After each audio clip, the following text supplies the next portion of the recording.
Hello everyone, DK tutorial of mathematics में आपका बहुत बहुत स्वागत है। हम लोग इस लेक्चर में एमपी सेट 2023 के क्वेश्चन को करेंगे, वो भी यूनिट फर्स्ट लीनियर अलजेब्रा। ठीक है, प्रीवियस ईयर पेपर 2023 का जितने भी क्वेश्चन है लीनियर अलजेब्रा के, उन सारे क्वेश्चन को डिस्कस करेंगे, उन सारे क्वेश्चन से सीखेंगे, है ना, कि चार जो ऑप्शन है चारों ऑप्शन पे काम करेंगे बढ़िया, है ना, और उसको अच्छे से सीखे कि इससे कितना सीखा जा सकता है किसी क्वेश्चन से। जस्ट आंसर नहीं निकालना है, उससे सीख करके उससे आगे आने वाले क्वेश्चन को अप्लाई करना है। ठीक है, यहाँ से सीख करके जो नेक्स्ट एग्जाम में क्वेश्चन आएंगे उस पर कैसे हम लोग यहाँ सीख करके वहाँ पे कैसे अप्लाई करेंगे। ठीक है, ये सारे करना है। अब आपको बताओ तो प्रीवियस ईयर पेपर बहुत इंपॉर्टेंट है। अगर आप मात्र पढ़ के जाते हो थ्योरी और प्रीवियस ईयर पेपर नहीं करके जाते हो तो अधूरा प्रिपरेशन है। ठीक है, तो आप तैयारी तो करें लेकिन उसके साथ प्रीवियस ईयर पेपर को सॉल्व करें, तो वहाँ से सीखें, है ना, कि कैसे इसको क्वेश्चन को निकाला जा सकता है, और शॉर्ट वे भी और उसका प्रॉपर तरीका भी। तो ठीक है, तो इस लेक्चर में हम लोग सीखेंगे। तो क्वेश्चन को करने से पहले लीनियर अलजेब्रा के कुछ रिजल्ट हैं, कुछ थ्योरम्स है ना, इनको सीख लेते हैं, इनको कर लेते हैं क्या है ये चीजें। ठीक है, ताकि क्वेश्चन पर अप्लाई करने के लिए बड़ा बेनिफिट होगा। ठीक है, इनका प्रूफ तो नहीं करेंगे, प्रूफ करने के लिए वो अलग है ना, क्योंकि हमको ऑब्जेक्टिव टाइप क्वेश्चन करना है, तो ऑब्जेक्टिव टाइप क्वेश्चन करने के लिए इनको तो प्रूव नहीं करेंगे, बस रिजल्ट याद होना बहुत जरूरी है। ठीक है, इनके थ्योरम्स जो है वो थ्योरम जो है उसको याद कर लो, है ना, वो कैसे अप्लाई करना है वो चीज को मुझे सीखना है। ठीक है, तो देखो रिजल्ट फर्स्ट क्या है। इफ टू मैट्रिक्स है ए एंड बी, हम लोग सेट ए के करेंगे क्वेश्चन। ठीक है, ध्यान देना, सेट ए पे यहाँ लिखा है, सेट ए के जो क्वेश्चन है उसको करेंगे। तो if two matrix A and B are similar matrix, दो मैट्रिक्स हैं ए एंड बी, दोनों मैट्रिक्स को हम बोलेंगे कि दोनों मैट्रिक्स सिमिलर हैं। ठीक है, यदि यदि क्या हो, देखो दो मैट्रिक्स ए और बी है, इन दोनों मैट्रिक्स को बोलोगे कि एस क्या है, सिमिलर है। यदि कोई matrix non singular matrix P मिले तो उसको हम लिख सके A equal to P inverse B P, तो पक्का कि ये सिमिलर हो जाता है। चलो ठीक है, सिमिलर है, अच्छी बात है। हमको दे दिया है कि दो मैट्रिक्स है ए एंड बी सिमिलर है, पहली बात तो सिमिलर दे दिया है। देन तब both A and B has same rank, determinant, trace, eigen values, characteristic polynomial, minimum polynomial are same. कहने का मतलब ये है कि अगर दो मैट्रिक्स आपको सिमिलर दिया है, अगर आपको पता चल गया कि दो मैट्रिक्स हैं जो कि सिमिलर है, तो इस बात की गारंटी है कि रैंक भी, डिटर्मिनेंट भी, ट्रेस भी, eigen values, characteristic polynomial, minimum polynomial, लगभग सारी बातें उसके सेम हो जाएंगी। अगर एक मैट्रिक्स ए है एक मैट्रिक्स बी है, दोनों मैट्रिक्स लगभग सिमिलर है, आपसे बोल दिया गया कि दोनों मैट्रिक्स सिमिलर है, तो अगर तो इस बात की गारंटी जो पहले वाले का रैंक है ना वही दूसरे वाले का रैंक होगा, जो पहले वाले का आइगन वैल्यूज है वही सेम दूसरे वाले का आइगन वैल्यूज होगा, जो उसका डिटर्मिनेंट है वही उसका डिटर्मिनेंट होगा, कैरेक्टरिस्टिक पॉलिनोमियल वो भी सेम होगा, मिनिमम पॉलिनोमियल वो भी सेम होगा, लगभग ट्रेस वो भी सेम होगा, सभी बातें सेम हो जाती हैं लगभग। ठीक है, तो वही करा है। यदि दो मैट्रिक्स हैं जो कि सिमिलर है, आपको दे दिया दो मैट्रिक्स हैं जो कि सिमिलर है, इस बात की गारंटी है कि दोनों क्या होंगे, पक्का है कि सारी बातें लगभग सेम होंगे। मतलब then both A and B, दोनों मैट्रिक्स के जो रैंक है, डिटर्मिनेंट है, ट्रेस है, आइगन वैल्यूज है, कैरेक्टरिस्टिक पॉलिनोमियल है, मिनिमम पॉलिनोमियल है, वो सारे सेम होंगे। ठीक है, तो बड़ी अच्छी बात है कि अगर दो मैट्रिक्स सिमिलर देते तो पहले मैट्रिक्स को आप पढ़ लो, पहले मैट्रिक्स समझो पढ़ लिए तो दूसरे मैट्रिक्स को अपने आप पढ़ गया। क्यों? क्योंकि सारी बातें लगभग सेम हो जाती हैं, तो अगर इसको अच्छे से रीड कर लिया तो ये भी अपने आप रीड हो गया, है ना। ठीक है, इसको बहुत अच्छे से याद करना, क्योंकि बड़ा इंपॉर्टेंट थ्योरम से बड़ा अच्छा रिजल्ट है। ठीक है, ओके। रिजल्ट टू की बात करें, करा कि a matrix is said to be diagonalizable matrix, किसी मैट्रिक्स को हम लोग बोलेंगे ये मैट्रिक्स डायगोनलाइजेबल है if it is similar to diagonal matrix D. कहने मतलब कोई मैट्रिक्स कहेंगे कि ये डायगोनलाइजेबल होगा यदि वह मैट्रिक्स किसी डायगोनल मैट्रिक्स से क्या हो जाए, सिमिलर हो जाए, है ना। मतलब जो डायगोनल मैट्रिक्स है, अगर अच्छा ये बताओ, अगर मैट्रिक्स है अगर सिमिलर हो गया डायगोनल किसी डायगोनल मैट्रिक्स से, डायगोनल मैट्रिक्स मतलब ऐसा मैट्रिक्स जो कहाँ पड़ी हो, डायगोनल पर पड़ी हो और सारे जीरो हो। डायगोनल पे जीरो भी हो सकता है, नॉन जीरो भी हो सकता है, लेकिन अदर एलिमेंट सारे जीरो होना चाहिए, ये सारे एलिमेंट जीरो होना चाहिए, बस डायगोनल पे कुछ भी हो, चाहे जीरो चाहे नॉन जीरो। ठीक है, बट अदर सारे जीरो होना चाहिए, इसको डायगोनल मैट्रिक्स बोलते हैं। तो कोई मैट्रिक्स डायगोनलाइजेबल होगा यदि वो डायगोनल मैट्रिक्स के क्या हो जाए, सिमिलर हो जाए। और आपको बता दूं, आपको बता दूं, ये जो डायगोनल मैट्रिक्स होगा, ये जो डायगोनल एलिमेंट होंगे ना, वो आइगन वैल्यूज ही होंगे। मैट्रिक्स ए है, सपोज मैट्रिक्स ए है, तो ये मैट्रिक्स के जो आइगन वैल्यूज होंगे वही क्या होंगे, डायगोनल पे होंगे। जो डायगोनल मैट्रिक्स होगा उसके डायगोनल पे होंगे, अदर एलिमेंट सारे जीरो होंगे। ठीक है, ये बताओ अगर कोई क्वेश्चन आएगा, कोई क्वेश्चन आता है, ए मैट्रिक्स आपको दे दिया, बोल रहा है कि यह किस डायगोनल मैट्रिक्स के सिमिलर होगा, मतलब यह सिमिलर होगा किस डायगोनल मैट्रिक्स के, तो उसी मैट्रिक्स के सिमिलर होगा ना। डी बराबर यहाँ लैम्डा 1, इसके आइए वैल्यू जो होंगे यहाँ आइए वैल्यू कर देना और सारे जीरो कर देना, इसी पक्का सिमिलर होगा, है ना, डायगोनलाइजेबल है तो। ठीक है, तो ऐसे क्वेश्चन निकालेंगे, तो ये भी रिजल्ट अच्छे से याद करना। और रिजल्ट 3 क्या कर रहा है, इफ टू वेक्टर है, दोनों इफ टू वेक्टर है अल्फा और बीटा मान लेता हूँ, तो दोनों वेक्टर लीनियरली डिपेंडेंट होंगे, मतलब दोनों एक दूसरे के डिपेंडेंट होंगे एक दूसरे के, ठीक है, डिपेंडेंट होंगे, यदि one of them is scalar multiple of other. ये क्या कर रहा है, इसको समझो, कह रहा है if two vector are linearly dependent, मान लेता हूँ दो वेक्टर हैं जो कि लीनियरली डिपेंडेंट है, मान लेता हूँ दो वेक्टर हैं जो लीनियरली डिपेंडेंट है, इस बात की गारंटी है कि one of them is scalar multiple of other, पक्का है कि एक पहला वाला मतलब उसमें से कोई भी, चाहे पहला वाला चाहे दूसरा वाला, पक्का है कि स्केलर मल्टीपल होगा दूसरे का। देखो समझो इसे, मान लेता हूँ अल्फा और बीटा कोई सेट है जिसमें एलिमेंट है अल्फा और बीटा है, और सपोज ये दोनों क्या है, लीनियरली डिपेंडेंट है, देन एक आपको स्केलर मिलेगा फील्ड से लैम्डा, सच दैट जो कि या तो अल्फा बराबर लैम्डा टाइम बीटा होगा, मतलब बीटा में लैम्डा मल्टीप्लाई करूं अल्फा के बराबर हो जाए, या फिर अल्फा में लैम्डा का मल्टीप्लाई करूं और बीटा के बराबर हो जाए, कहने मतलब उसमें से कोई एक दूसरे के स्केलर मल्टीपल में होगा, यही लिखा हुआ है कि उनमें से कोई एक स्केलर मल्टीपल में होगा अदर के, दूसरे के।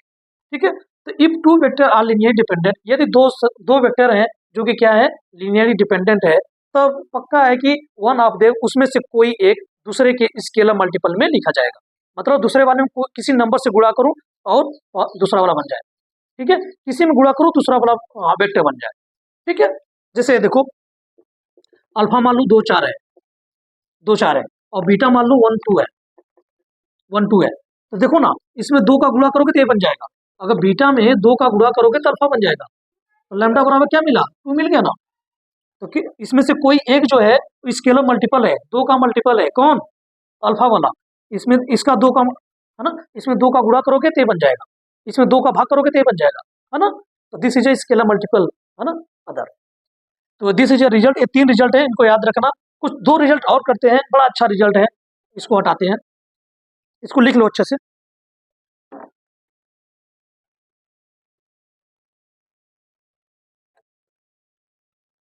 देखो नेक्स्ट रिजल्ट है रिजल्ट 4, मान लेता हूं let W1 and W2 are two subspace है, सब स्पेसेस है किसके, भी एफ, वेक्टर स्पेस भी ओवर फील्ड एफ। इफ मान लेता हूं दो वेक्टर हैं, कौन कौन, W1 और W2, ये दोनों सब स्पेस है भी एफ के, then first number W1 plus W2, ये भी क्या होगा, एक सब स्पेस होगा, किसका, भी ओवर फील्ड एफ। ठीक है, ये भी एक सब स्पेस होगा भी ओवर फील्ड एफ। दूसरी बात, V1 यूनियन V2 से, W1 यूनियन W2 से, यूनियन देखो अच्छा से, W1 यूनियन W2 से जनरेट होने वाला जो सब स्पेस होगा, W1 यूनियन W2 से जनरेट होने वाला जो सब स्पेस बनेगा वो एक्चुअली कौन होगा, वो W1 प्लस W2 होगा। कहने मतलब W1 यूनियन W2 से जनरेट करा दो, मतलब लीनियर स्पेन लिख दो, दैट इज अर्थात that is linear span of किसका, W1 यूनियन W2 का, तो किसके बराबर आएगा, W1 प्लस W2 के बराबर आएगा। ये दोनों बातें सेम है, W1 यूनियन W2 से जनरेट करा दो, पक्का कौन सब स्पेस बनेगा, W1 प्लस W2, यही सब स्पेस बनेगा। अर्थात linear span of W1 union W2 ये बराबर होता है हमेशा W1 यूनियन W2 ये हमेशा बराबर होता है इस सब स्पेस के, किसके, W1 प्लस W2 के। तो ये रिजल्ट याद रखना अच्छे से, ठीक है। और रिजल्ट नंबर 5 एक और कर देते हैं। देखो ध्यान सुनना, बड़ा इंपॉर्टेंट है, बहुत इंपॉर्टेंट है, इससे बहुत कुछ सीखा जा सकता है। इस रिजल्ट से, इस थ्योरम से बहुत कुछ सीख सकते हो आप। अब इसके जो क्वेश्चन आएंगे ना उसको बहुत अच्छे से करेंगे, ठीक है। देखो मान लेता हूँ एक लीनियर ट्रांसफॉर्मेशन है, लेट टी सच दैट भी, इसको अच्छे से कर, एक मिनट,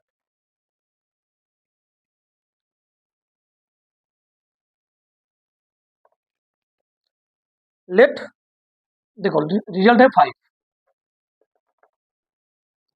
मान लेता हूँ लेट भी टी एक लीनियर ट्रांसफॉर्मेशन है, कहाँ से, भी ओवर फील्ड एफ से भी ओवर फील्ड एफ, ये एक लीनियर ट्रांसफॉर्मेशन है, ठीक है, बी अ लीनियर ट्रांसफॉर्मेशन, ठीक है। सच एंड इसके मान लेता हूँ यस और यस डैश, यस और यस डैश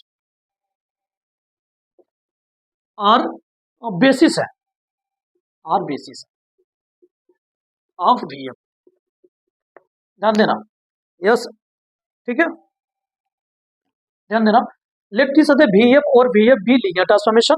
अब मान लेता हूँ ये जो डायमेंशन है इनका ना, डायमेंशन मान लेता हूँ सेम है, ठीक है, डायमेंशन सेम तो रहेगा ही, मतलब फाइनाइट डायमेंशन के, ये चीज लेके चलना, डायमेंशन भी है, यही क्वेश्चन आता है एग्जाम में, डायमेंशन मान लिया सेम, फाइनाइट डायमेंशन का है, मतलब डायमेंशन यहाँ है, ठीक है, यस।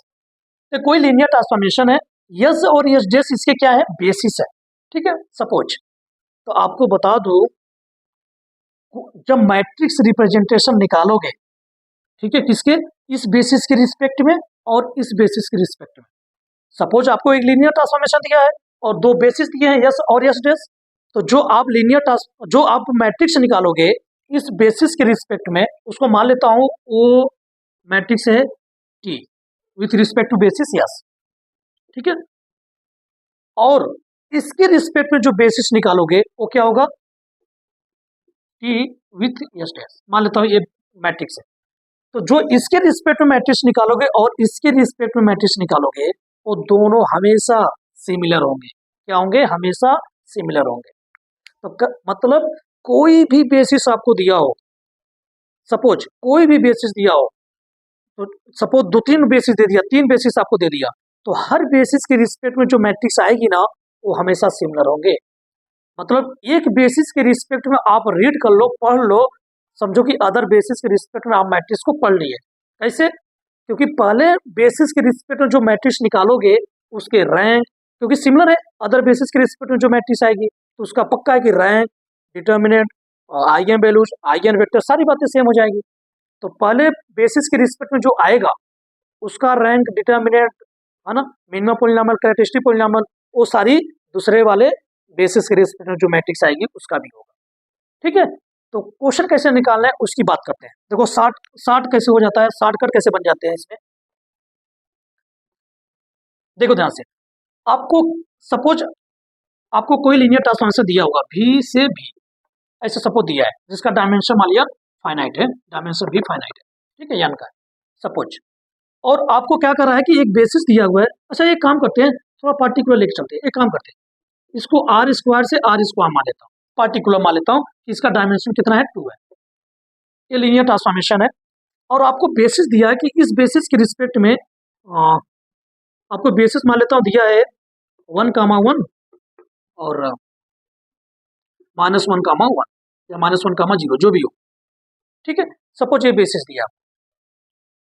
तो अगर अब आपसे करा कि इस बेसिस के रिस्पेक्ट में जो मैट्रिक्स आएगी उसका आइगन वैल्यूज निकालो, क्या निकालो, आइगन वैल्यूज निकालो। तो जब भी इस टाइप पूछे तो आप तुरंत इसका क्या करो, स्टैंडर्ड बेसिस के रिस्पेक्ट निकाल लो, क्योंकि इस स्टैंडर्ड बेसिस के रिस्पेक्ट में निकालना बड़ा आसान होता है। जो मैट्रिक्स स्टैंडर्ड बेसिस के में, मतलब ये 1 0 1 0 और 0 1, ये स्टैंडर्ड बेसिस होता है, ठीक है। इसके रिस्पेक्ट में निकालता बड़ा इजीली होता है, बड़ा जल्दी निकल जाता है, ठीक है। तो इसका जो आइगन वैल्यूज होगा ना, इसके रिस्पेक्ट में, ये जो बेसिस है इसके रिस्पेक्ट में जो आइगन वैल्यूज आएगी पक्का है कि इसके रिस्पेक्ट में भी वही आइगन वैल्यूज आएगी, और इसका जो डिटर्मिनेंट होगा पक्का इसका भी डिटर्मिनेंट वही होगा, इसका जो ट्रेस होगा वही इसका भी ट्रेस होगा। इधर कोई भी अगर अजीब टाइप का, कोई कठिन सा, कोई टफ सा आपको बेसिस दे दे, और आपसे पूछे कि ट्रेस क्या होगा, डिटर्मिनेंट क्या होगा, है ना, मतलब अब आप बताओ जो इसके रिस्पेक्ट में मैट्रिक्स आएगी उसका ट्रेस और जो इसके रिस्पेक्ट में जो मैट्रिक्स आएगी उसका ट्रेस सेम होगा। हाँ, तो क्या करोगे जब भी ऐसा है और मैट्रिक्स आपको दिया रहे, तो पूछे कि इसके रिस्पेक्ट में कौन सा मैट्रिक्स होगा, तो आप तुरंत क्या करना, इसके रिस्पेक्ट में मैट्रिक्स निकालना और इसका ट्रेस मिलाना कि कौन सा ऑप्शन है जो ट्रेस सेम है। जो ट्रेस सेम होगा, डिटर्मिनेंट सेम होगा, रैंक होगा, ये सारी बातें जो सेम होंगे पक्का हो जाएगा, समझ जाएगा। ऐसे क्वेश्चन हम लोग निकालेंगे, शॉर्टकट करेंगे। क्या करेगा कि कोई अदर बेसिस दिया रहेगा, स्टैंडर्ड बेसिस के अलावा कोई और बेसिस दिया रहेगा, तो उसको करने के बजाय हम लोग स्टैंडर्ड बेसिस करेंगे ताकि शॉर्टली थोड़ा सा हो जाए। इस पर ट्राई करेंगे, ठीक है, तो ऐसे क्वेश्चन निकालने की कोशिश करेंगे। तो मेरा थ्योरम ये था कि कोई भी अगर दो बेसिस दे, कोई भी दो बेसिस दे, उन दोनों बेसिस के रिस्पेक्ट में जो लीनियर ट्रांसफॉर्मेशन की जो मैट्रिक्स आती है वो पक्का सिमिलर होती है। तो कोई अगर अदर बेसिस देगा तो अदर बेसिस निकालने के बजाय, है ना, हम लोग सबसे पहले स्टैंडर्ड बेसिस का निकाल के चेक कर लेंगे ऑप्शन को, ठीक है, कि किसका रैंक सेम है, किसका डिटर्मिनेंट सेम है, किसका ट्रेस सेम है, किसको जो स्टैंडर्ड बेसिस की मैट्रिक्स आई है उससे उससे तुलना करेंगे, ठीक है। तो अब हम लोग क्वेश्चन करेंगे, ये थ्योरम्स को याद रखना बड़े अच्छे से, इन थ्योरम को अप्लाई करेंगे, इन रिजल्ट को अप्लाई करेंगे, बड़े अच्छे से बड़े इजीली क्वेश्चन निकल जाएंगे, ठीक है। ओके, अब क्वेश्चन करते हैं।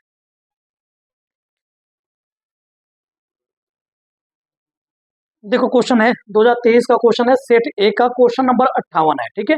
सेट ए का क्वेश्चन नंबर 58 क्वेश्चन लिखा हुआ है। क्वेश्चन क्या है, if W1 and W2 are subspace है of the vector space Vm। कोई वेक्टर स्पेस है, इसके दो सब स्पेसेस हैं W1 और W2। तो कह रहा है कि linear span W1 union W2 से जनरेट होने वाला जो सब, देखो मुझे पता है ना कि W1 यूनियन W2 से जो जनरेट वाला सब स्पेस होता है, जनरेट होने वाला जो सब स्पेस होता है वो क्या होता है, W1 प्लस W2 होता है। मतलब जो लीनियर स्पेन होता है W1 यूनियन W2 का, वो किसके बराबर होता है, W1 प्लस W2 के। अब बताओ W1 यूनियन W2 क्या जनरेट होने वाला सब स्पेस W1 माइनस W2 होगा, ये तो नहीं हो सकता, है ना। अब चूंकि MCQ क्वेश्चन है ना, MCQ क्वेश्चन है, ऑप्शन केवल एक ही सही हो सकता है। तो W1 यूनियन W2 से जो जनरेट होने वाला सब स्पेस है वो W1 प्लस W2 होता है। मतलब linear span of W1 union W2 वो किसके बराबर होता है, W1 प्लस W2 के बराबर आता है। देखो W1 यूनियन W2 से जो जनरेट होने वाला सब स्पेस होता है वो भी क्या होता है ना, एक सब स्पेस ही होता है, और किसके बराबर आता है, W1 प्लस W2 के, ठीक है। तो देखो रिजल्ट से सीधे डायरेक्ट रिजल्ट है और रिजल्ट से क्वेश्चन हो गया। तो याद रखना कि W1 यूनियन W2 से जनरेट होने वाला जो सब स्पेस होता है वो W1 प्लस W2 होता है, ठीक है। नेक्स्ट क्वेश्चन करते हैं 2023 का ही, इसको लिखो अच्छे से। देखो क्वेश्चन नंबर 59 है, लीनियर अलजेब्रा का ही क्वेश्चन है, क्वेश्चन नंबर 59 सेट ए का। क्वेश्चन क्या है, इन V3R, है ना, मतलब वेक्टर स्पेसेस, इसका डायमेंशन कितना है, 3 है। इस डायमेंशन में, और R क्या है, फील्ड ऑफ रियल नंबर है, जो रियल नंबर है वो फील्ड है, ठीक है, फील्ड R है। तरह देन दी वेक्टर्स, जो ये वेक्टर दिए गए हैं, इसको मान लो अल्फा है या क्या है, बीटा है। तो दो वेक्टर दिए गए हैं, एक अल्फा एक बीटा, ठीक है। अल्फा बराबर दिस है और बीटा बराबर दिस है। एक वेक्टर यह है, एक वेक्टर यह, दो वेक्टर है। तरह ये दोनों वेक्टर क्या होंगे, क्या लीनियरली इंडिपेंडेंट होंगे, क्या दोनों लीनियरली डिपेंडेंट है। कहा कि नाइदर लीनियरली इंडिपेंडेंट और नॉट लीनियरली डिपेंडेंट। कहा ना तो लीनियरली इंडिपेंडेंट है और ना तो लीनियरली डिपेंडेंट है। कहा नॉन ऑफ एबव, इनमें से कोई नहीं। क्या है, इसको बताना है, ठीक है। तो मैंने बोला था ना कि दो वेक्टर को, अगर दो वेक्टर है मात्र, तो दो वेक्टर को अगर चेक करना हो कि लीनियरली डिपेंडेंट है कि इंडिपेंडेंट, तो आप देखो जस्ट क्या है कि कोई कोई वेक्टर किसी दूसरे वेक्टर के हेल्प्स तो नहीं बन रहा है। मतलब कोई ऐसा स्केलर नंबर नहीं है, कोई ऐसा स्केलर नंबर तो नहीं है जिनको पहले वाले में गुणा करूं या दूसरे वाले में गुणा करूं और कोई और वाला बन जाए, मतलब अदर बन जाए। जैसे इसमें कोई किसी से गुणा करूं ए बन जाए, या इसमें किसी गुणा करूं तो ए बन जाए। क्या ऐसा है क्या? अगर ऐसा होगा तो पक्का लीनियर डिपेंडेंट होगा, ठीक है। तो आप देखोगे तो इसमें 2 1 2 है, तो अल्फा बराबर कितना है, 2 1 2, और बीटा बराबर कितना है, 8 4 8, है ना। तो ये बताओ अगर अल्फा में अगर हम 4 से गुणा कर दें, अल्फा में 4 से गुणा कर दूं, तो पक्का है कि बीटा के बराबर आ जाएगा। अगर बीटा, देखो इसमें अल्फा वाले में अगर 4 से गुणा कर दूं तो पक्का है किसके बराबर हो जाएगा, तो यह मल्टीपल है किसका, 4 का मल्टीपल है ना। 4 से गुणा कर रहा हूँ तो ये बन जा रहा है, तो इसका मतलब एक दूसरे पे डिपेंड है। मतलब इससे यह बन जाएगा, इससे यह बन जाएगा, इसमें 4 का भाग करूंगा तो ये बन जाएगा, इसमें 4 का गुणा करूंगा तो ये बन जाएगा। तो एक दूसरे पे क्या है, डिपेंड है ना। इससे ये बन जा रहा है, इससे ये बन जा रहा है, तो इसका मतलब क्या है, लीनियरली डिपेंडेंट है। तो क्या है? Linearly dependent. ठीक है, अब देखो इससे और कुछ सीख सकते हैं, उसको सीखते हैं। ठीक है, इसको हटाते हैं। देखो कभी भी अगर आपको ऐसे वेक्टर दे दे और चेक करना हो कि लीनियरली डिपेंडेंट है कि इंडिपेंडेंट, तो आप क्या किया करो, जस्ट मैट्रिक्स के रूप में इसको लिख दिया करो। मैट्रिक्स के रूप में इसको मैट्रिक्स के रूप में लिख दो। मैट्रिक्स क्या है? 2 1 2, 2 1 2 ऐसे लिख दिया। दूसरा वाला क्या है? 8 4 8 ऐसे लिख दिया। तो एक मैट्रिक्स बन गई कितने की? 1 2 2 बाई 1 2 3, 2 बाई 3 की एक मैट्रिक्स बन गई। अब इसकी रैंक कितनी हो सकती है? इसकी रैंक मैक्सिमम 2 हो सकती है या 2 से छोटा होगी। ठीक है, इसमें मिनिमम देख लिया करो। मिनिमम कौन है? 2 है। अब अगर इसकी रैंक इस मिनिमम के बराबर है तो पक्का है कि लीनियरली इंडिपेंडेंट होगा। और यदि इस 2 से छोटा आया, रैंक अगर 2 से छोटा आया, तो इस बात की गारंटी है कि यह लीनियरली डिपेंडेंट होगा। तो देखो, तो इसका अगर रैंक निकालोगे, है ना, तो रो ऑपरेशंस लगा दो। तो इसमें 4 का गुणा करके घटा दो। इसमें 4 गुणा करोगे, 4 दूना 8, 8 में से 8 गया 0। इसमें भी 4 का गुणा, 4 में से 4 गया 0, 4 दूना 8, 8 में से 8 गया 0, और ये पड़ा हुआ है 8 4 8। तो देखोगे रैंक कितनी हो गई? रैंक 1 हो गई, है ना, क्योंकि नंबर ऑफ नॉन जीरो रो कितने हैं? रो केवल एक ही नॉन जीरो है। तो पक्का क्या हो गया? इसका रैंक 1 हो गया। और रैंक 1 हो गया मतलब 2 से छोटा आ गया, जो इसमें मिनिमम था उससे छोटा आ गया, तो पक्का है कि लीनियरली डिपेंडेंट होगा। अगर रैंक 2 ही के होता, अगर रैंक 2 के बराबर होता, तो पक्का कि लीनियरली इंडिपेंडेंट होता। ठीक है, तो अब अगर ऐसे आए, कैसे? स्क्वायर मैट्रिक्स आ जाए, बताओ ऐसे। सपोज इसमें एक वेक्टर और रहा होता, सपोज एक वेक्टर, दो वेक्टर, एक वेक्टर और रहा होता। मान लेता हूँ कोई वेक्टर 3 4 5 कुछ भी, सपोज एक वेक्टर और रहा होता, तो क्या करते? एक मैट्रिक्स लिखते, दिस इज अ मैट्रिक्स। इस मैट्रिक्स में पहला जो कंपोनेंट है, पहला रो है, वो क्या है? 2 1 2, एंड सेकेंड रो जो है वो होगा 8 4 8, एंड जो थर्ड रो है वो है 3 4 एंड 5। ओके, तो क्या करेंगे? जो ये वेक्टर्स है, इस वेक्टर्स को आपको मैट्रिक्स के फॉर्म में चेंज कर लेना है। अब ये मैट्रिक्स बन चुकी है स्क्वायर मैट्रिक्स 3 बाई 3 की। तो इसकी रैंक कितनी होगी? इसकी रैंक या तो 3 होगी, क्योंकि दोनों इक्वल है, या तो रैंक 3 होगी या 3 से छोटा होगा। तो इसका रैंक निकालने के लिए आप क्या करो? डिटर्मिनेंट का यूज कर लिया करो। तो अगर डिटर्मिनेंट 0 के बराबर आएगा, अगर इसका डिटर्मिनेंट निकालें, अगर 0 के बराबर आएगा, तो पक्का कि रैंक 3 से छोटा होगा, और रैंक अगर 3 से छोटा होगा, पक्का लीनियरली डिपेंडेंट हो जाएगा। तो इसका मतलब अगर स्क्वायर मैट्रिक्स के रूप में आए, ऐसे इसको अगर आपने मैट्रिक्स में लिखा और स्क्वायर मैट्रिक्स बन गया, तो जस्ट डिटर्मिनेंट निकाल दो। अगर डिटर्मिनेंट 0 के बराबर तो लीनियरली डिपेंडेंट, अगर डिटर्मिनेंट नॉट इक्वल 0 तो लीनियरली इंडिपेंडेंट। ठीक है, तो कहने मतलब ये है, नोट पॉइंट है कि अगर आपको वेक्टर स्पेस क्या दिया है? V बराबर RQ ओवर R, मतलब V3R ये दिया है, सपोज ये दिया है। तो और वेक्टर इसके अंदर है alpha 1 alpha 2 alpha 3, beta 1 beta 2 beta 3, and gamma 1 gamma 2 gamma 3। Suppose ये वेक्टर्स है। ठीक है, तो आपको क्या करना है? सब सिंपली आपको डिटर्मिनेंट के रूप में इसको लिख लेना है, मतलब मैट्रिक्स के रूप में लिख लो या डिटर्मिनेंट मैट्रिक्स के रूप में लिख लो। क्या लिख लो? Alpha 1 alpha 2 alpha 3, beta 1 beta 2 beta 3, and gamma 1 gamma 2 gamma 3। इस मैट्रिक्स का क्या निकाल दो? डिटर्मिनेंट। इस मैट्रिक्स का डिटर्मिनेंट निकाल दो। अगर डिटर्मिनेंट नॉट इक्वल 0 होगा, मतलब 0 के बराबर नहीं आएगा, तो पक्का लीनियरली इंडिपेंडेंट होगा, और यदि 0 के बराबर आएगा तो लीनियरली डिपेंडेंट हो जाएगा, और अगर नॉट इक्वल 0 आएगा तो लीनियरली इंडिपेंडेंट हो जाएगा। ठीक है, ये है। अब अगर V equal to R square over आ रहा है, मतलब इसके अंदर केवल 2 ही कंपोनेंट हो, ऐसे alpha 1 comma alpha 2 and beta 1 comma beta 2, ऐसे हो, तो फिर भी इसको मैट्रिक्स के रूप में लिखोगे तो alpha 1 alpha 2 and beta 1 beta 2। ठीक है, ये आएगा। इसको अच्छे से लिखते हैं। देखो, इस मैट्रिक्स में लिखोगे alpha 1 alpha 2 and beta 1 beta 2। ठीक है, ये मैट्रिक्स में लिख दिया। अब क्या करोगे? इसका डिटर्मिनेंट निकालोगे। अगर डिटर्मिनेंट इक्वल टू 0 आ गया तो लीनियरली डिपेंडेंट, अगर नॉट इक्वल 0 आएगा तो लीनियरली इंडिपेंडेंट। तो ऐसे सिंपली चेक करेंगे कि कोई अगर वेक्टर है, उस वेक्टर को अगर चेक करना हो कि लीनियरली डिपेंडेंट है कि इंडिपेंडेंट, तो आप जस्ट मैट्रिक्स में लिखो और उसका रैंक निकाल दो। अब स्क्वायर मैट्रिक्स के लिए रैंक निकालने का सबसे अच्छा तरीका डिटर्मिनेंट होता है ना, सब मैट्रिक्स निकाल के। तो अगर स्क्वायर मैट्रिक्स बनेगा तो डिटर्मिनेंट सिंपली निकाल देना, और 0 के बराबर आएगा डिटर्मिनेंट तो लीनियरली डिपेंडेंट, अगर नॉट इक्वल 0 आएगा तो लीनियरली इंडिपेंडेंट। ठीक है, इसमें कंसेप्ट है, इसको अच्छे से याद करना, जब भी 3 वेक्टर आ जाए तो ऐसे क्वेश्चन निकालते हैं। ठीक है, नेक्स्ट क्वेश्चन करते हैं 2023 का ही।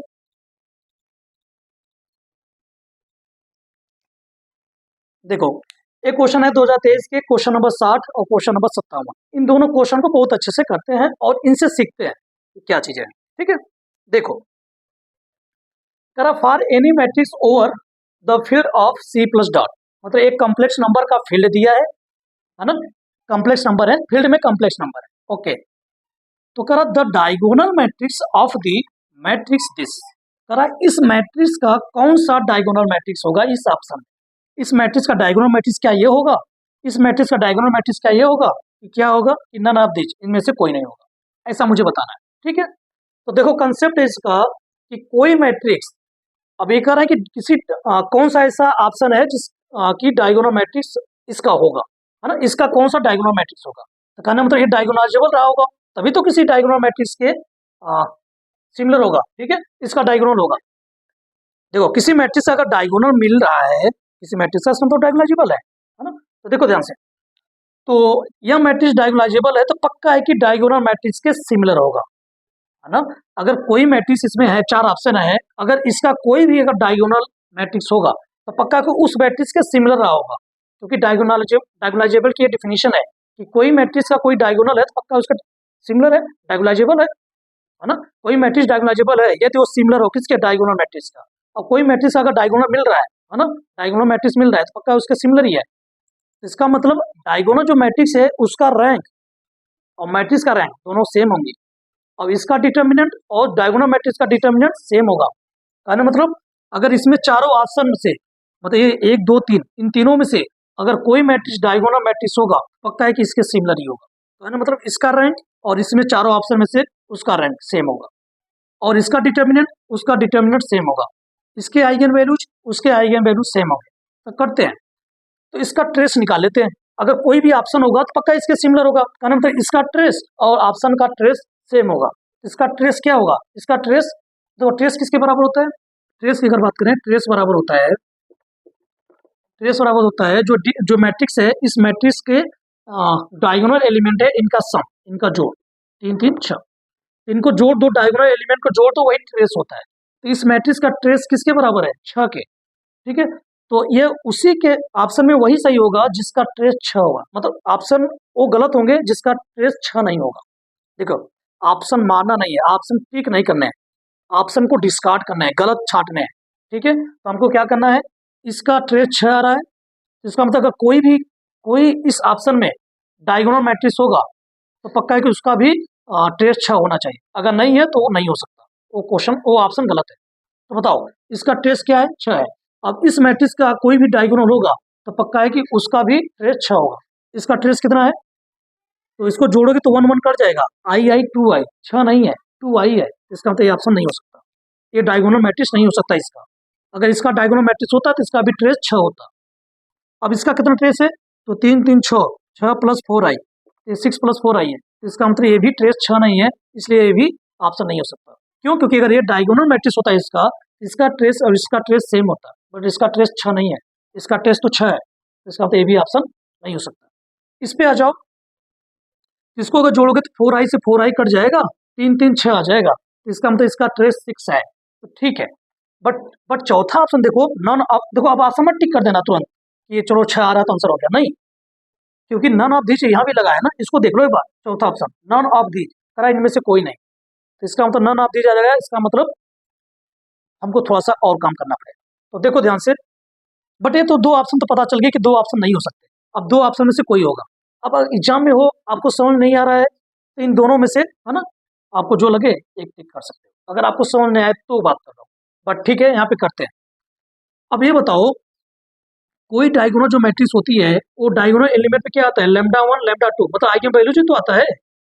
जो डायगोनल मैट्रिक्स होती है किसी मैट्रिक्स का, वो डायगोनल पे क्या होता है, आइगन वैल्यूज होते हैं, तो इसका आइगन वैल्यूज निकाल लेते हैं, देख लेते हैं अगर ये आइगन वैल्यूज बनेगा तो पक्का यही ऑप्शन हो जाएगा। तो देखते हैं, तो इसका आइगन वैल्यूज निकालना है, इसका आइगन वैल्यूज निकालने के लिए क्या करोगे, फॉर्मूला होता है lambda square minus trace, trace कितना माइनस ट्रेस, फार्मूला होता है lambda square minus trace into lambda plus determinant बराबर 0।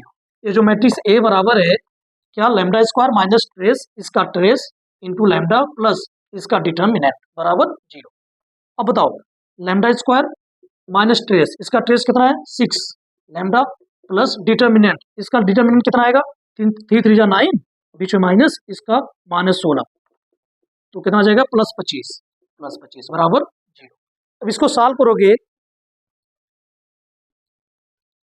इसको सॉल्व करोगे कितना आएगा, लैम्डा बराबर सीधा चार लगा दो तो minus minus 6 plus minus root में बी स्क्वायर माइनस 6 का whole square 36 minus 4 1 into C 25 upon 2, तो कितना आ जाएगा लैम्डा बराबर 6 प्लस माइनस 36 माइनस 100 कितना आएगा माइनस 64 अपॉन 2, तो कितना आ गया, ये लैम्डा बराबर आ गया, ये लैम्डा बराबर आ गया 6 प्लस माइनस ये 8 बाहर निकल जाएगा 8 और रूट में -1 आएगा और -1 कितना होता है आयोटा होता है, तो 8i अपॉन 2, इसमें से 2 कॉमन लोगे तो कितना आएगा 3, 2 कॉमन लोगे 3 प्लस माइनस 4i अपॉन 2, 2 से 2 कट गया, तो लैम्डा बराबर क्या आ गया 3 प्लस माइनस 4i। ठीक है, इसका मतलब लैम्डा बराबर आ गया 3 प्लस 4i, एक लैम्डा बराबर आ गया 3 माइनस 4i, 2 आगे वैल्यूज बन गई। इसका मतलब ये 3 प्लस 4i ये लैम्डा 1 है, ये क्या है लैम्डा 2 है, ये क्या है 0 है, इसका मतलब यही ऑप्शन सही है, क्योंकि इसका जो भी डायगोनल मैट्रिक्स होगा वो ऐसे होगा लैम्डा 1 0 लैम्डा 2, ये लैम्डा 1 लैम्डा 2 क्या है इसके आइगन वैल्यूज है, यही ऑप्शन। ठीक है, तो ऐसे क्वेश्चन कर सकते हैं। ओके ठीक है, अब इस क्वेश्चन को करते हैं, देखो क्या क्वेश्चन है, करा which of the following function T from R square into R square is not a linear transformation, करा कि टी सदे आर स्क्वायर से आर स्क्वायर इसमें कौन सा ऐसा है जो लीनियर ट्रांसफॉर्मेशन नहीं है। तो आपको एक बात बताऊं रिजल्ट है कि यदि टी कोई लीनियर ट्रांसफॉर्मेशन है, अगर लीनियर ट्रांसफॉर्मेशन है तो पक्का है कि जीरो को जीरो पे मैप करता है, मतलब आइडेंटिटी को आइडेंटिटी पे मैप करता है। इस बात की तो यहाँ पे ये है कि यहाँ पे जीरो को कहाँ पे लेके जाएगा, जीरो पे लेके जाएगा। ठीक है, इसको हटाते हैं, इसको अच्छे करते हैं और इसमें से कुछ बातें सीखते हैं बड़े अच्छे से। ठीक है, देखो टी क्या है आर स्क्वायर से आर स्क्वायर, ठीक है टी क्या है आर स्क्वायर से आर स्क्वायर है, और टी क्या टी लीनियर ट्रांसफॉर्मेशन है आर स्क्वायर से आर स्क्वायर। इस बात की गारंटी है कि टी जीरो को कहाँ पे मैप करेगा, इसका जीरो क्या है 0,0, इसमें जीरो कैसे होंगे 0,0 टाइप के, 0,0 को 0,0 पे मैप करेगा। अगर टी लीनियर ट्रांसफॉर्मेशन इसमें होगा, अगर ये लीनियर ट्रांसफॉर्मेशन है पहला वाला का लीनियर ट्रांसफॉर्मेशन है तो पक्का है कि 0,0 को 0,0 पे लेके जाएगा, अगर नहीं लेके जा रहा है तो लीनियर ट्रांसफॉर्मेशन हो नहीं सकता। ठीक है, इसका मतलब अगर ये लीनियर ट्रांसफॉर्मेशन है तो 0,0 को 0,0 पे लेके जाएगा, 0 को 0 पे लेके जाएगा, और अगर ये लीनियर ट्रांसफॉर्मेशन है तो ये भी 0,0 को 0,0 पे मैप करेगा, लेके जाएगा। ठीक है, अब एक है नन ऑफ दीज, तो बताओ चलो चेक करते हैं। पहला ऑप्शन अगर चेक करोगे तो 0,0 को कहाँ पे लेके जाएगा, तो यहाँ 0 एक स्थान पे 0 बी के स्थान पे 0 रखोगे तो 0,0, ये तो ठीक है, बट ऑप्शन मत टिक करना, भी हमको नहीं बताना है कि कौन लीनियर ट्रांसफॉर्मेशन नहीं है, तो ठीक है लीनियर ट्रांसफॉर्मेशन हो सकता है, ठीक है अच्छी बात। और अगर ये लीनियर ट्रांसफॉर्मेशन है तो 0,0 पे मैप करना चाहिए। चलो देखो ये कहाँ पे जा रहा है, तो एक स्थान पे 0 रखोगे बी का स्थान पे 0 रखोगे तो 0 प्लस 0 0 0,0 ए भी आ जाएगा। तो अगर ये लीनियर ट्रांसफॉर्मेशन होगा तो 0,0 पे मैप करना चाहिए। चलो मैप कर रहा है तो अच्छी बात है, लीनियर ट्रांसफॉर्मेशन हो सकता है। अब नेक्स्ट सी नंबर देखो, तो ये भी 0,0 को कहाँ ले जाना चाहिए 0,0 पे ले जाना चाहिए, तो एक स्थान पे यहाँ 0 डालोगे तो 1 प्लस 0 कितना आएगा 1, यहाँ 0 डालोगे तो यहाँ 0 हो जाएगा सॉरी। आप देखोगे सी नंबर 0,0 पर कहाँ मैप किया, 0,0 को कहाँ मैप किया 1,0 पे, 0,0 पे नहीं लेके गया, इसका मतलब यह लीनियर ट्रांसफॉर्मेशन नहीं बन सकता। ठीक है, इसका मतलब मुझे क्या बताना था, अब भाई एमसीक्यू क्वेश्चन है तो एक ही ऑप्शन सही होगा, हमको बताना था नॉट लीनियर, इसका मतलब यही लीनियर नहीं होगा, मतलब मेरे ऑप्शन यही होगा। तो एग्जाम में तो मुझे नहीं पूछा था तो आंसर ये बन जाएगा, क्यों, क्योंकि ये लीनियर ट्रांसफॉर्मेशन नहीं हो सकता। क्यों नहीं हो सकता, क्योंकि 0,0 को 0,0 पे मैप नहीं कर रहा है, अगर लीनियर ट्रांसफॉर्मेशन होता तो पक्का है कि 0,0 को 0,0 पे मैप करता। ठीक है, ठीक है, आपको कुछ अगर एग्जांपल करो कि लीनियर ट्रांसफॉर्मेशन जब भी चेक करना हो इस टाइप से तो कैसे देखो करोगे, ध्यान देना। जैसे दिया T comma A B, T सदे आर स्क्वायर से आर स्क्वायर में, तो यहाँ देख लिया करो, यहाँ पे हमेशा ये लीनियर होना चाहिए, इनकी डिग्री हमेशा 1 होनी चाहिए, तो पक्का है कि हो जाएगा। यहाँ का जैसे अगर यही आ ऐसे कि A comma B equal to A plus 1 comma B, अगर 1 ऐड हुआ, 2 ऐड हुआ, 3 ऐड हुआ, ये नहीं ऐड होना चाहिए, इसकी डिग्री तो 0, सॉरी ये कांस्टेंट नहीं आना चाहिए, ठीक है। हमेशा ए कामा बी टाइप करना चाहिए, वो भी डिग्री 1, ठीक है। तो ये लीनियर ट्रांसफॉर्मेशन नहीं होगा। और ए कामा बी, इसको देख लो, ए प्लस बी प्लस सी ऐसे आ जाए, ए प्लस बी है ना, और ए स्क्वायर ऐसे आ गया, तो दिस इज नॉट लीनियर। क्यों? क्योंकि ए का पावर कितना है, 2 हो गया, ये लीनियर नहीं है, ठीक है। अगर इस टाइप से आ जाए ए कामा बी इक्वल टू 2 कामा ए, ये भी लीनियर नहीं होगा क्योंकि यहाँ कांस्टेंट आ गया, ठीक है। ऐसे देख लिया करो। अगर आर क्यू आर में बात करें, R Q over R Q, तो टी ए बी सी ऐसे आ जाए, कैसे A plus B plus C A plus B. आपको चेक नहीं करना है, जस्ट देखो डिग्री 1 डिग्री 1 डिग्री 1, कांस्टेंट कोई ऐड नहीं है, कोई बात, अच्छी बात, डिग्री 1 पक्का लीनियर होगा, है ना। डिग्री 1 डिग्री 1 डिग्री 1 होना चाहिए, इनका भी डिग्री 1, कोई कांस्टेंट नहीं ऐड होना चाहिए, पक्का एक लीनियर ट्रांसफॉर्मेशन होगा। और जैसे A B C, A square plus B square A plus B, देखो दिस नॉट लीनियर क्योंकि डिग्री 2 आ गया, तो लीनियर नहीं है। इस T A B C equal to A plus 1, अच्छा यहाँ पे देख लो, आर क्यू से आर क्यू है, तो यहाँ पे कुछ और आ जाए, ए, ठीक है, यहाँ पे बी, इस टाइप से आ जाए, ठीक है। आप डिग्री देखना जस्ट, तो यहाँ पे ए प्लस 1, सपोज ये है ए plus 1 B A plus C ए, तो डिग्री 1 देखो, यहाँ डिग्री 1 है, डिग्री 1 है, डिग्री 1 है, डिग्री 1 है, लेकिन यहाँ पे देखो कांस्टेंट ऐड हो गया, तो ये लीनियर नहीं हो सकता। और अगर ये बात करें A B C, A plus B plus C A plus B A plus B plus A plus B plus C, ये बात करें, इसकी देखो, तो देखो कि linear linear linear linear linear linear linear, पक्का एक लीनियर ट्रांसफॉर्मेशन होगा। कोई कांस्टेंट हो गया लीनियर नहीं होगा, ठीक है। कोई स्क्वायर आ गया तो लीनियर नहीं होगा, ठीक है। तो हमेशा इस टाइप दिखना चाहिए, ए प्लस बी प्लस सी, इस टाइप से, है ना, ए प्लस बी या ए मात्र बी मात्र सी मात्र, है ना, इससे दिखना चाहिए, डिग्री हाईएस्ट ओवर होना चाहिए, तो पक्का लीनियर ट्रांसफॉर्मेशन बन जाता है। तो आप सिंपली ये भी चेक कर लिया करो कि 0 कामा 0 को 0 पर मैप कर रहा है कि नहीं मैप कर रहा है, ये सबसे अच्छा उपाय है चेक करने का, ठीक है। तो इसको करना अच्छे से। और आज सारे एक क्वेश्चन और बचा हुआ है 2023 का, है ना, मैट्रिक्स रिप्रेजेंटेशन का है, तो उसमें बहुत कुछ सीख सकते हैं मैट्रिक्स रिप्रेजेंटेशन में, लीनियर ट्रांसफॉर्मेशन है। एक क्वेश्चन बचा हुआ है, उसको नेक्स्ट वीडियो में करेंगे। मैंने लगभग 4 से 5 क्वेश्चन मैंने कर दिए, है ना, जो कि काफ़ी शॉर्ट वे से मैंने किया, और वैसे ही क्वेश्चन करने होते हैं और क्वेश्चन निकल जाते हैं, ठीक है। तो रिजल्ट को याद रखो, थ्योरम्स को याद रखो और उसको अप्लाई करो, ओके। तो इस वीडियो में यहीं तक करते हैं। एक क्वेश्चन और बचा हुआ है लीनियर अलजेब्रा का 2023 का, तो उसको नेक्स्ट वीडियो में करेंगे, ओके। Thank you.